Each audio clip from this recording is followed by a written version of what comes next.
Perry Mason was a groundbreaking legal drama that kept audiences on the edge of their seats with its riveting courtroom battles and compelling mysteries. The show's success was driven by its talented cast, who brought the characters to life with unforgettable performances. However, over the years, many of these beloved actors have sadly passed away, some after long and illustrious careers, while others faced tragic and untimely deaths. In this video, we pay tribute to 39 actors from Perry Mason who are no longer with us, celebrating their contributions to television and the legacies they left behind. Stay with us as we remember their lives, careers, and the impact they made on this iconic show. Raymond Burr took on the role of Perry Mason in 1957 at the age of 40, portraying the brilliant and relentless defense attorney known for his sharp intellect and unwavering pursuit of justice.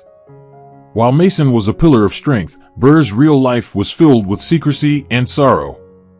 To avoid scrutiny, he invented tragic stories of a deceased wife and son, concealing his lifelong relationship with Robert Benavides in an era when being openly gay could ruin a career. Despite his fame, Burr faced deep loneliness, struggling with failed business ventures and financial setbacks, including an extravagant orchid farm that drained his wealth. His health declined rapidly in later years, suffering from obesity, kidney disease, and cancer, yet he kept his suffering hidden from the public eye.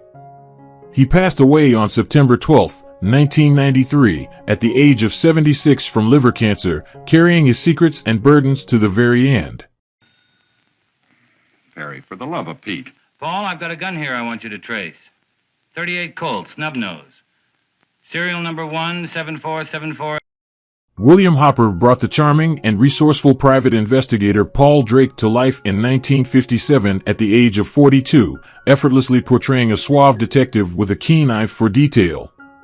Off-screen, however, his life was overshadowed by the immense pressure of being the son of Hollywood's notorious gossip columnist Hedda Hopper, a woman whose influence made and broke careers. Struggling under her dominance, he battled self-doubt and a stifled personal identity. His marriage to Jane Gilbert was marred by tension and long periods of estrangement, which led him to excessive drinking.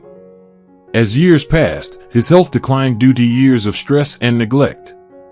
In 1970, he suffered a severe stroke that left him incapacitated, and soon after, pneumonia set in. Weakened and unable to recover, he passed away on March 6, 1970, at just 55, his life shortened by the weight of unresolved struggles and a legacy he could never fully escape. How did one of them happen to get in Evelyn Bagby's cigarette box? I don't know. She has a clean record locally until that robbery rap, also in Riverside. Barbara Hale debuted as Della Street in 1957 at the age of 35, embodying the devoted secretary who stood faithfully beside Perry Mason, offering quiet strength and loyalty. Unlike her composed on-screen persona, Hale's personal life was filled with emotional distance and silent struggles. Though married to actor Bill Williams, their careers kept them apart, and she often found herself raising their 3 children alone. As Hollywood became less welcoming to aging actresses, she struggled to find substantial roles, leading to financial strain despite her early success. In her later years, chronic obstructive pulmonary disease left her increasingly weak and dependent on others. Once the poised and capable Della Street, she spent her final years in failing health, far from the strong-willed woman the world once admired. She died on January 26, 2017, at the age of 94, her final days marked by frailty and solitude. I don't know. It's a wall bed. I didn't pull it down. Open up, Mason! Lieutenant Tragg. Ray Collins stepped into the role of Lieutenant Tragg in 1957 at 68, portraying the wry and dogged investigator whose cat-and-mouse games with Perry Mason added tension and wit to the courtroom battles. In real life, Collins' fate was far more tragic. A veteran character actor, his golden years should have been filled with accolades, but instead, he was confronted with the slow, merciless decline of his own body.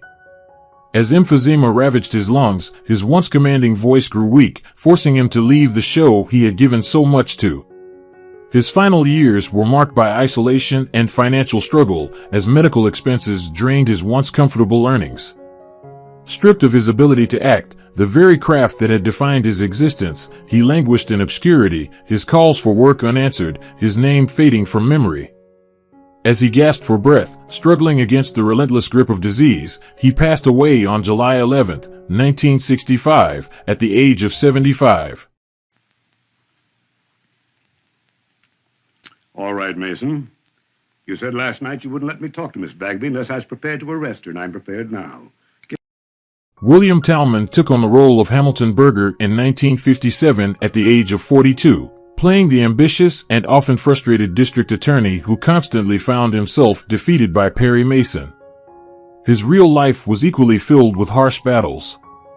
His marriage to Barbara Red crumbled under the strain of his volatile personality and struggles with substance abuse. His career took a devastating hit when he was arrested in a morality scandal, accused of attending an inappropriate party, leading to his humiliating dismissal from the show. Though he was later reinstated, the damage to his reputation lingered. A lifelong smoker, he developed lung cancer but refused to go quietly, recording a stark anti-smoking PSA from his deathbed as his final message to the world. He died on August 30, 1968, at the age of 53, his once commanding presence reduced to a frail, suffering man, his final act a desperate warning against the addiction that took his life. It cannot be identified? I'm afraid not, Your Honor. But the prosecution can prove that the weapon was in the defendant's possession, that she had the motive. One moment. George E. Stone took on the role of the efficient court clerk in Perry Mason in 1958 at 55, bringing his years of experience as a character actor to the courtroom. In the 1930s, he had been a familiar face in Hollywood, often playing fast-talking sidekicks and small-time crooks, but by the time he joined Perry Mason, his career was in decline. A progressive eye disease had nearly blinded him, forcing him to take minor roles whenever possible. Once a successful actor, he was now struggling to make ends meet, relying on assistance from charities and the kindness of former colleagues. His brief marriage ended in divorce, and with no children or close family, he spent his last years in near poverty, his health rapidly deteriorating. In 1967, he suffered a debilitating stroke, rendering him unable to care for himself. He passed away on May 26, 1967, at 64, his death barely noted in the industry that had once embraced him. Died. I moved a number of times. Had me a bungalow on Dulcie, a flat on... Something wrong? No, nothing wrong. I think that will be all, Mrs. Murdoch. Kenneth McDonald took on the role of a fair yet firm judge in Perry Mason in 1957 at the age of 56, adding an air of authority to the courtroom. A veteran of countless B-movie westerns and serials, he had spent decades in Hollywood as a dependable but largely uncelebrated supporting actor. His career had been long, but never particularly rewarding, with leading roles always just out of reach. His personal life mirrored his professional disappointments. His marriage, though lengthy, was devoid of warmth, and he had no children to carry on his legacy. As Hollywood changed, McDonald found himself increasingly out of place, struggling to secure roles. By the late 1960s, his health declined, and he faded into obscurity, living out his final years in solitude. He died on May 5, 1972, at 70 from undisclosed causes, his passing barely acknowledged outside of industry circles. You did not leave that room all night. No? Yes, I went for a little walk. Michael Fox played the meticulous autopsy surgeon in Perry Mason in 1957 at 36, portraying a methodical professional who provided key forensic insights. Despite his talent, his career was severely impacted by the Hollywood blacklist, which forced him into uncredited roles and financial hardship for years. Though he eventually resumed acting, the damage to his career was irreversible, and he never reached the heights he once aspired to.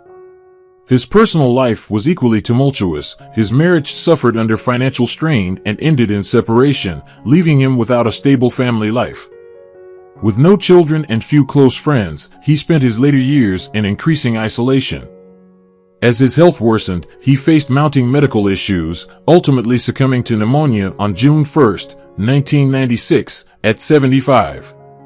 His passing was a quiet one, another once promising actor lost in the shadows of Hollywood's brutal industry. Witness. I call Dr. Hoxie. Death was practically instantaneous, caused by the passage of a bullet through the rib cage, the peritoneum, and left ventricle of the heart. And where... Richard Anderson portrayed Lieutenant Steve Drum in Perry Mason beginning in 1964 at 38, presenting a composed and competent investigator who often worked in tandem with Mason. Though he enjoyed a successful television career, appearing in The $6 Million Man and The Bionic Woman, true stardom always eluded him. His personal life was plagued by disappointments. He married twice, but both unions ended in divorce, leaving him emotionally detached and isolated. While he had 2 daughters, his relationships with them were distant, strained by his career's demands and his increasing withdrawal from personal connections. As he aged, he grew reclusive, retreating from public life as his health deteriorated. Despite a long career, his final years were marked by quiet loneliness, his contributions to television slowly fading from memory. He died on August 31, 2017, at 91 from natural causes, his passing receiving little attention from an industry that had long moved past him. You're referring to the Carla Cheney case. Convicting Carla Cheney is going to be like shooting fish in a barrel.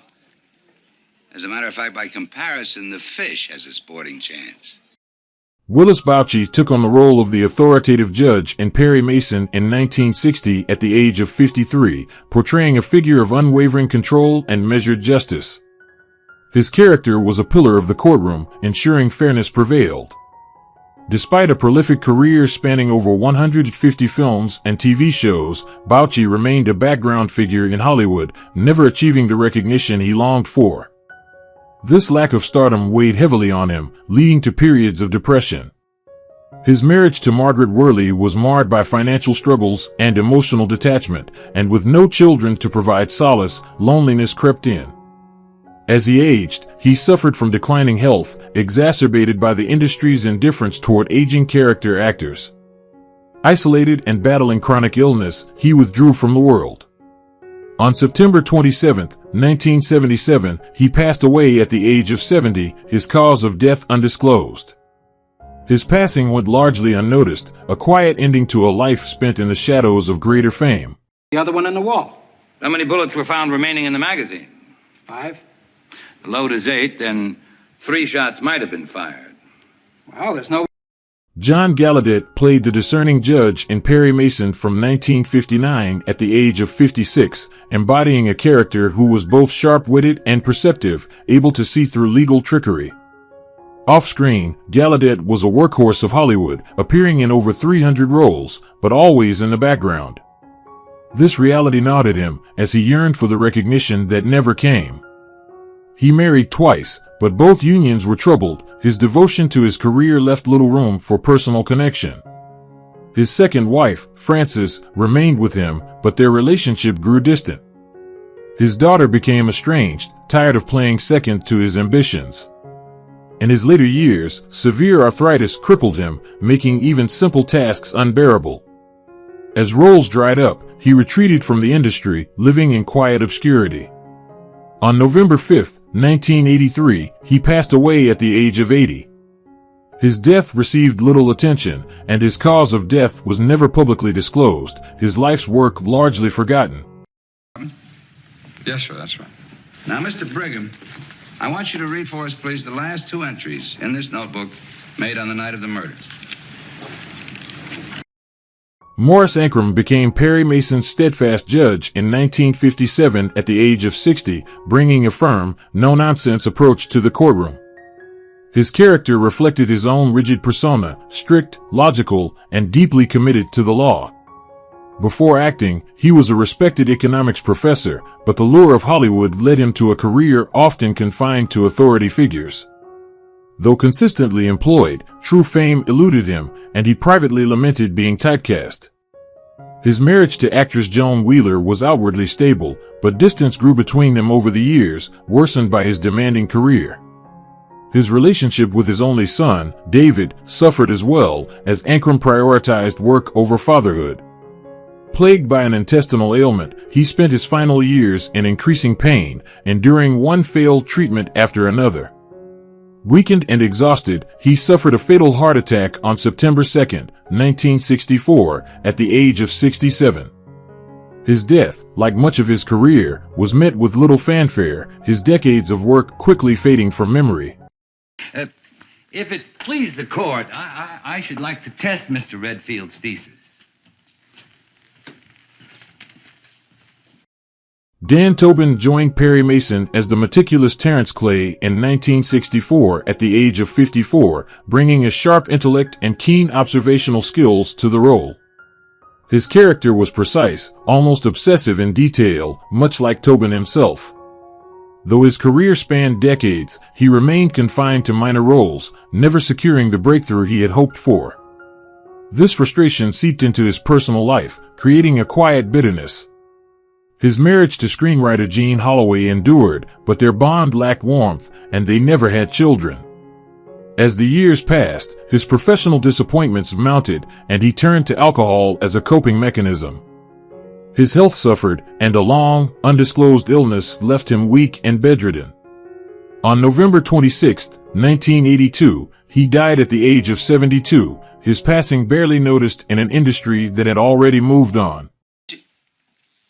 Sorry you didn't tell me, sir, that Mrs. Harvey was returning this evening. I wouldn't have gone out on my errands. The maid across the street hadn't mentioned the taxi. What taxi? The taxi.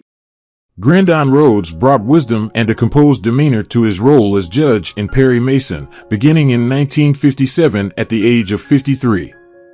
He was a reliable presence, exuding fairness and calm authority in the courtroom. His career, though extensive, was defined by supporting roles, leaving him with a sense of being perpetually overlooked. Despite decades in Hollywood, he never experienced the acclaim he quietly longed for. His marriage to Ruth Leigh was long-lasting but emotionally unfulfilling, and with no children, his later years were marked by solitude. As his health declined, a prolonged illness drained him of energy, leaving him increasingly withdrawn. By the time he passed away on June 9, 1987, at the age of 82, the world had largely forgotten him. His death was met with little recognition, a quiet exit for a man who had spent his life in the background of Hollywood's golden era. Well, I was sweeping the carpet on the 3rd floor when I heard this shot, so I immediately... Jon Lormer took on the role of the precise and unwavering autopsy surgeon in 1959 at the age of 53, lending a sharp intellect and quiet authority to a role that was pivotal yet often overlooked. Like his character, Lormer was a man of discipline, dedicating himself to acting with an almost obsessive work ethic. However, his career was a series of near successes, with steady but minor roles in classic TV shows like Star Trek and The Twilight Zone, none of which brought him real fame or fortune. His marriage to Lillian Bronson, though enduring, was strained by his relentless pursuit of work, leaving little room for affection or companionship. The couple remained childless, their home filled with an eerie quiet that only deepened Lormer's growing sense of loneliness. His later years were marked by failing health and a sense of fading relevance. In the end, he passed away from natural causes on March 19, 1986, at the age of 79. Sedation at the time of death? Yes, we did find traces of Nembutal. Thank you, Doctor. That'll be all. You may stand down. Nelson Lee stepped into the role of the authoritative judge in 1959 at the age of 54, exuding the wisdom and control befitting a man of the law. Yet beyond the courtroom, his own life was a chaotic tangle of missed opportunities and private suffering. A respected actor in biblical films and historical dramas, he was often cast as priests, scholars, and leaders, but typecasting left him struggling to break free. He married early, seeking stability in a world that offered none, but his union was plagued by emotional distance and quiet resentment, with his wife growing weary of the uncertainty that came with his profession. Their 2 children, Charles and Julia, barely knew their father, as he was often away on set or lost in his own world of regrets. With age came irrelevance, and Lee found himself discarded by an industry that had no place for aging character actors. His final years were filled with mounting financial stress and a deepening despair that no role could ever mask. When he died on July 3, 1985, at the age of 80. Causing a fracture just above the right temple. The second blow struck on the opposite side of the head on a line below the ear down across the throat, severing. Les Tremayne, who played the charismatic Bernard Daniels starting in 1958 at the age of 45, was known for his sharp wit and charm. A gifted actor with a commanding voice, he found great success in radio, narrating and performing in countless productions. Despite his talent, he never achieved the widespread fame he craved, often cast in supporting roles while watching others rise to stardom. His personal life was equally unfulfilling. Married multiple times, each of his marriages ended in separation, and he had no children. As he aged, his financial situation worsened, and he struggled with declining health. Hollywood largely forgot him, and he spent his final years in solitude, reflecting on the career that never quite reached its full potential. On December 19, 2003, at the age of 90, he succumbed to heart failure. His death, like his later years, passed quietly, a solemn reminder of how even the most recognizable voices can fade into silence. You wanted to see me, Mr. Daniels? Yes, I did, Nichols. I wanted to know if you knew. Vaughn Taylor, who played the wise and composed Bishop Mallory starting in 1957 at the age of 46, became known for portraying figures of authority and intellect. His character was a source of guidance, offering calm reasoning in times of crisis. Despite an extensive career in film and television, Taylor was often relegated to small, forgettable roles, never achieving true recognition. This lack of stardom led to deep professional dissatisfaction, and financial instability followed him throughout his life. His marriage to Ruth Moss was troubled by long periods of separation due to work, and their inability to have children left him with lasting regret. In his later years, Taylor's health deteriorated, and he withdrew from Hollywood, living in relative obscurity. On April 26, 1983, at the age of 72, he suffered a cerebral hemorrhage. His death went largely unnoticed, a cruel fate for a man who had devoted his life to the entertainment industry. Registry cards for the night of April 12th. We'll show you nothing. Would you prefer to produce them in court? We don't want to get in any trouble, Vinny. Mort Mills, who portrayed the dedicated Sergeant Ben Landrove starting in 1960 at the age of 41, played his role with an unyielding sense of duty and justice. Known for his intense, no-nonsense screen presence, Mills often portrayed lawmen or villains, but he never managed to secure leading roles. His career suffered as Hollywood moved away from his particular style, leaving him with fewer opportunities in his later years. Off-screen, his marriage to Betty Mills was marred by struggles with alcoholism and emotional detachment, leading to estrangement from their 2 children. As work offers dwindled, he faced growing financial troubles and increasing loneliness, spending much of his final years in isolation. On June 6, 1993, at the age of 74, he suffered a fatal heart attack while smoking at home.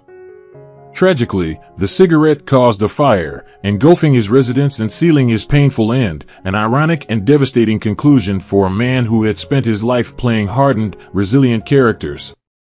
A little matter of the murder weapon. A small boy fishing in the lake finally spotted it.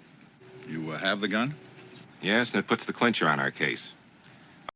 Frank Wilcox played the authoritative judge in Perry Mason starting in 1957 at age 50, embodying a figure of firm but fair justice. Despite a prolific career with over 150 film and television credits, he was never a leading man, always stuck in minor, forgettable roles. As Hollywood evolved, his opportunities faded, leaving him financially strained and professionally disillusioned. His personal life mirrored his struggles, married 3 times, each union ended in heartbreak. His first wife left him for a rising star, his second marriage collapsed under the weight of debt, and though his third wife remained by his side, she endured his growing despondency. He had 2 children, but his distant nature led to estrangement, leaving him lonely in his later years. Wilcox battled alcoholism and deep regret, believing he had been forgotten by the industry he dedicated his life to. On March 3, 1974, at 66, he suffered a fatal heart attack. My client has been aboard her husband's boat on numerous occasions. Her fingerprints are undoubtedly all over it. But that doesn't prove she was there the night of the murder. Does the prosecution intend to develop this any further? Dabbs Greer, who played the warm-hearted Bill Cotton starting in 1958 at the age of 41, was a familiar presence in Hollywood, though never a star. He had a long career filled with character roles, playing everyday men with honesty and depth.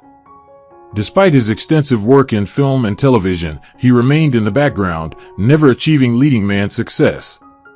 His personal life mirrored his career. He never married, had no children, and lived a largely solitary existence.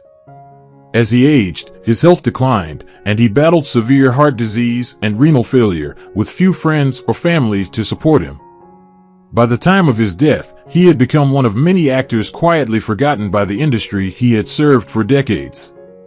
On April 28, 2007, at the age of 90, he passed away in obscurity, his death barely making headlines. A quiet farewell for a man who had spent his life bringing understated warmth to the screen. That would indicate young Banks stole that money. Good heavens, I could have taken it. The employees who spotted the thing, anyone could have taken it.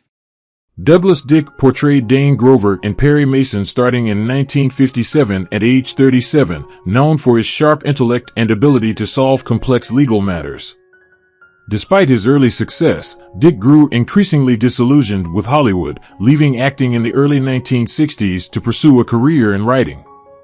However, his transition was far from successful, his work never gained recognition, and he found himself financially insecure. Though he remained married to Peggy Chandler Dick, their later years were strained by financial instability and his growing bitterness over his lost career. He withdrew from the public eye, living in near-total isolation. By the time of his death on December 19, 2015, at 95, he had long been forgotten, his passing noted only in brief obituaries.